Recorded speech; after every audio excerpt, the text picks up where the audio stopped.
I had a friend request that I do a tutorial on this pink dress that I made, and it's relatively pretty easy, and I wanted to make a shorter version of that dress and in black. So I'm gonna show you how I made it. For this dress, you need about 2 yards is what I got if you're gonna do the full length. And you fold your fabric in half and then cut on the fold. I have a pattern here, but if you don't have one, just put a dress that you like and cut a front and back panel. Make sure you account for a seam allowance. I was using about 1/4 inch, and then lie those panels right sides together and then pin them down the side. And then what we're gonna do is we're gonna go in with a zigzag stitch and sew along the sides. So like I said, I got my zigzag, I got my thread that matches the fabric I'm using, and I just went ahead and sewed the sides. Next step is to try it on, make sure that it's fitting. If it's like gaping anywhere, if you need to take it in before you finish the edges.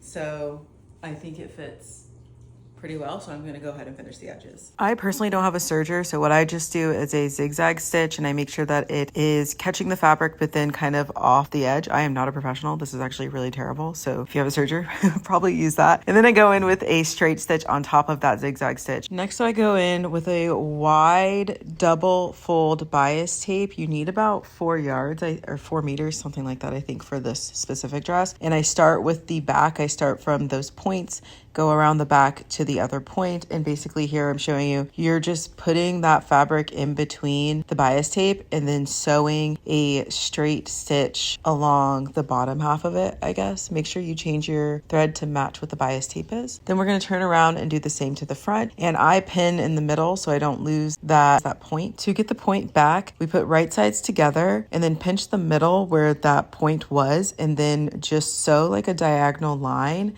and that's going to help you get that sharp sweetheart little point that we have, as you can see. Next, this part's a little hard, but you're going to try it on and try and figure out where you want the strap placement. Once you figure that out, go back, sew on the straps, and then now we've got the straps. And then last step is to go in and put the binding on the bottom and hem the dress. Here is the final product. I think I like this length. I also need to take it in a little bit here. I didn't realize how much it was kind of gaping, but hopefully that tutorial was helpful. I will tag the girl the pattern that I got on Etsy because she has like a more in-depth YouTube video if you're like really trying to watch a professional, because I am not that. But let me know if you try it.